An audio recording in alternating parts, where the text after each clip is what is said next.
kepada pebisnis. Ya tentu saja tidak semua pebisnis lah begitu. Karena itu Pak Sofyan Wanandi juga tidak terlalu setuju dengan hasil survei ini karena memang katanya pengusaha Indonesia yang berinvestasi di luar negeri itu tidak terlalu besar begitu, kebanyakan di dalam negeri katanya. Boleh saja seperti itu, tetapi survei ini melibatkan 3.000 pengusaha dan melibatkan negara-negara tempat di mana arus impor dan ekspor barang itu mencapai 80% dari total arus impor barang dan jasa yang ada di seluruh dunia begitu. Jadi menurut saya sih cukup representatif survei ini.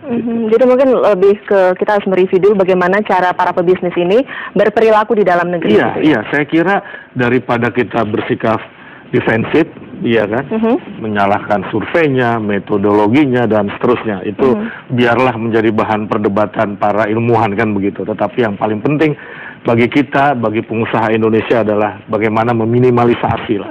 Karena memang tidak mungkin 100% tanpa sogok menyogok. Ada tidak negara yang 100% bersih tanpa kalau kita lihat survei Transparansi Internasional ini, yang paling tinggi indeksnya 8,8. Itu sudah yang paling bersih ya? Kalau dia sempurna mestinya 10 indeksnya kan gitu kira-kira. Tapi tidak ada yang seperti mungkin itu. Berarti kadarnya yang sedikit kurangin. Ya seperti itu pengusman. Ya, kita sudah ada penelpon selanjutnya pemirsa. Kita akan sapa dulu dari penelpon dari Bengkulu dengan Pak Rizal. Halo, selamat pagi Pak Rizal. Halo, Assalamualaikum. Waalaikumsalam warahmatullahi wabarakatuh. Ya, silakan Pak Rizal. Ya, kita pengen halo? Iya, silakan. Kita ingin mencermati mengenai budaya buruk menyogok pengusaha-pengusaha Indonesia baik di dalam negeri maupun di luar negeri seperti itu, Mbak ya. Iya. Silakan Bang Pak Rizal, bagaimana dengan kondisi seperti ini ya sangat memprihatinkan. Halo? Iya, silakan. Ya, ini harus dilibatkan seluruh komponen warga atau komponen negara, terutama dalam hal ini institusi kenegaraan Indonesia untuk mengawasi para pengusaha-pengusaha yang dalam kata tanda kutip ini pengusaha-pengusaha nakal seperti itu. Misalkan mungkin kita melibatkan ada semacam komisi pengawasan atau komisi pengawasan atau pengontrol pengusaha persaingan Indonesia seperti itu. Mungkin itu sudah terbentuk seperti itu kan. Mungkin ini harus lebih diaktifkan lagi. Ya, kita heran saja, jangankan untuk pengusaha, mungkin seperti yang disampaikan tadi, untuk urusan KTP saja kita harus nyogok gitu. Ini bukan sesuatu hal yang baru, bukan lagi yang lumrah kayak gitu. Apalagi untuk jenis-jenis pengusaha kakap. Nah, dengan keberadaan seperti ini kan akan membunuh karakter-karakter bangsa atau karakter-karakter pengusaha-pengusaha muda yang baru-baru bergerak gitu, Pak. Kan ini akan mematikan baik ekonomi makro maupun ekonomi mikro. Ini harus diperhatikan oleh negara, harus dicermati, harus diselesaikan atau dicari solusi secepat mungkin seperti itu. Oke, baik. Terima kasih Pak Rizal dari Bengkulu. Dan kita juga sudah ada penelpon dari Toraja, sudah bergabung bersama dengan kita Pak Eban. Halo, selamat pagi Pak Eban. Selamat pagi. Selamat pagi Metro. Selamat pagi Pak Eban. Ya, selamat pagi. Ya. Baik, terima kasih kesempatan ini. Pertama kali saya nyambung. Satu hal yang ingin saya sampaikan bahwa yang persoalan kita sekarang adalah persoalan karakter bangsa. Kita kehilangan karakter, itu pertama. Yang kedua, apapun yang kita lakukan kalau kita tidak membenahi sistem perpolitikan kita, saya kira bangsa ini tidak akan menjadi baik. Karena semua ada di situ. Bicara soal anggaran tentunya kita masuk ke area politik. Tetapi kan ironis memang kita menganut sistem presidensial, tetapi secara bersamaan kita menganut yang namanya multipartai.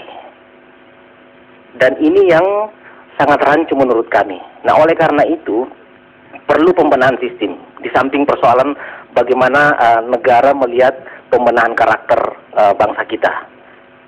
Persoalan pilkada misalnya, kenapa banyak korupsi di mana-mana? Karena ini juga peluang.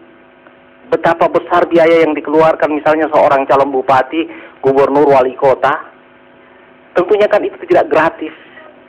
Nah, untuk itu ketika dia sudah jadi bupati, jadi apalah, ya lalu melobi kiri kanan ketika misalnya harus ada proses anggaran di Jakarta yang namanya APBN. Nah, ini kan Jakarta uang beli uang. Nah, oleh karena itu, sistem anggaran kita juga harus jelas. Apakah kita otonomi? Ini kan otonomi setengah hati. Lepas kepala pegang ekor.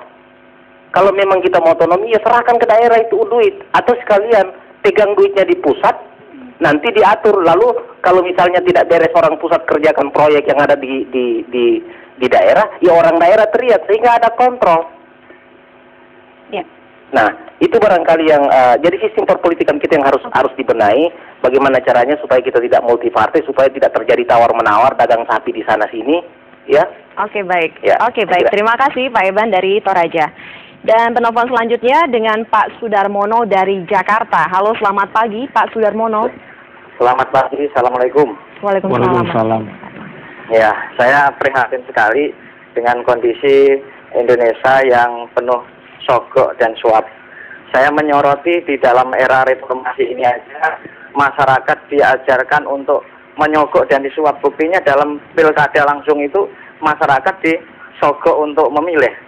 Sementara atas juga melakukan suap. Ini prihatin sekali, perlu dibenahi.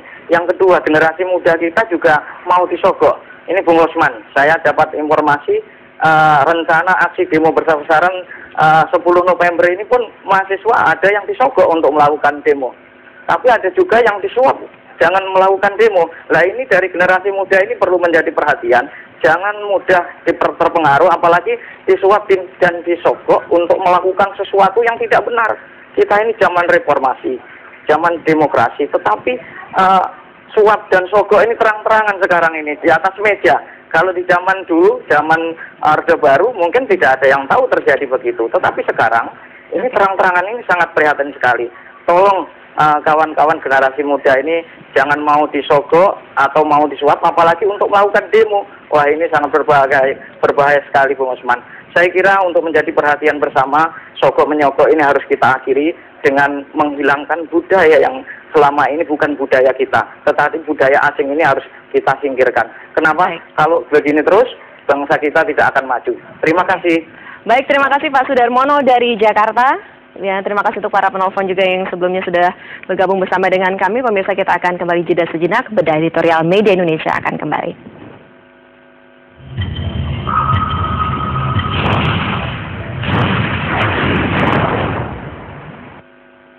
Saya Prabowo Subianto, beserta Partai Gerindra mengucapkan selamat Hari Raya